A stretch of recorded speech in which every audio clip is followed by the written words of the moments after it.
देखिए स्टूडेंट्स, पिछली क्लास में मैंने आपको एनर्जी ऑफ एक्टिवेशन का फार्मूला बताया था कि इज इक्वल टू ए ई की पावर माइनस की ए अपॉन आर टी।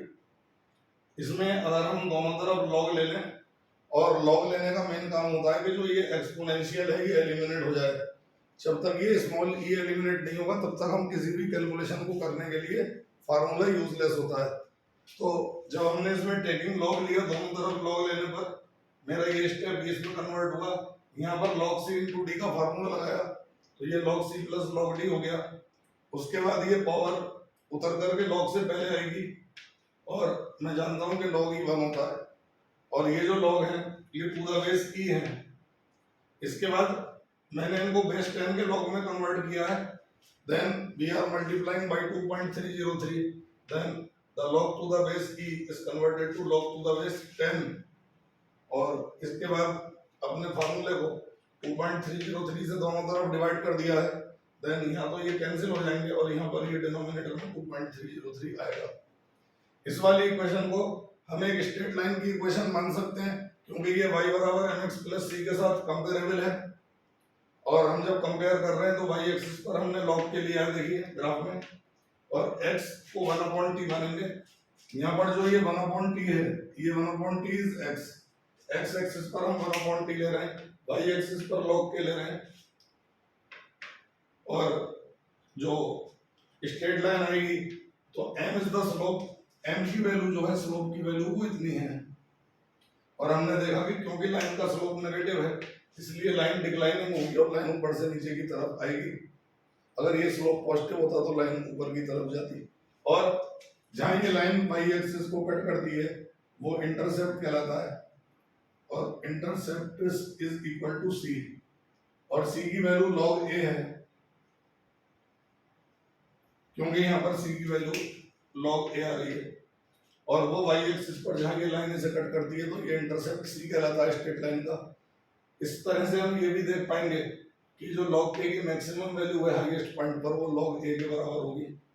अब हम ये जानते हैं कि जो रेट कांस्टेंट है वो टेम्परेचर पर डिपेंड करता है।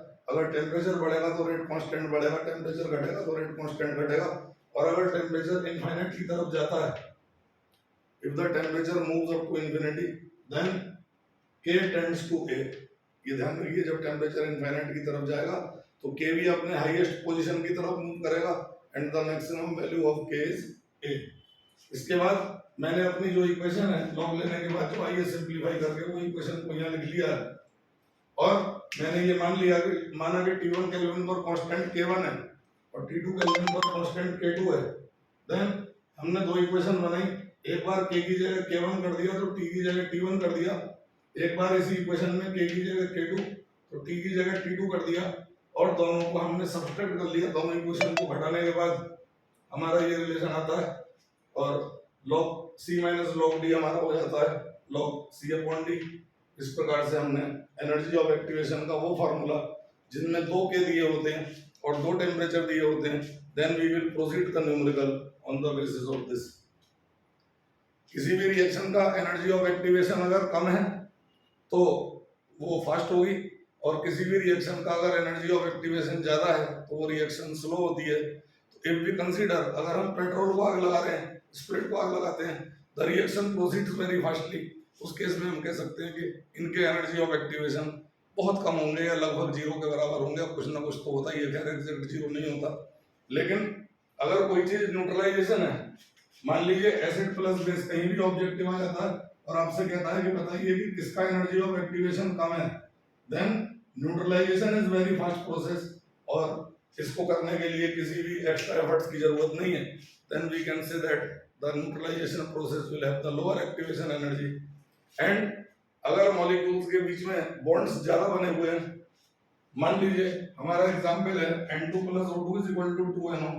हम देखते हैं कि N2 में ट्रिपल बॉन्ड है, O2 में डबल बॉन्ड है, तो ये रिएक्शन स्लो होगा, क्योंकि जब तक पुराने बॉन्ड्स टूटेंगे नहीं तब तक नए बॉन्ड्स बनेंगे नहीं, और पुराने बॉन्ड्स को तोड़ने के लिए हमें बहुत ज्यादा एनर्जी देनी होगी। बॉन्ड एनर्जी के अलावा भी एनर्जी ऑफ एक्टिवेशन देना होता है।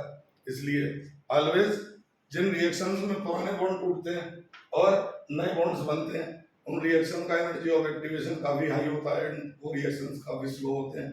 इसके विपरीत burning of the fuel, burning of the LPG, burning of the alcohol, spirit, burning of the petrol, diesel, kerosene are very fast and they have a very low value of energy of activation.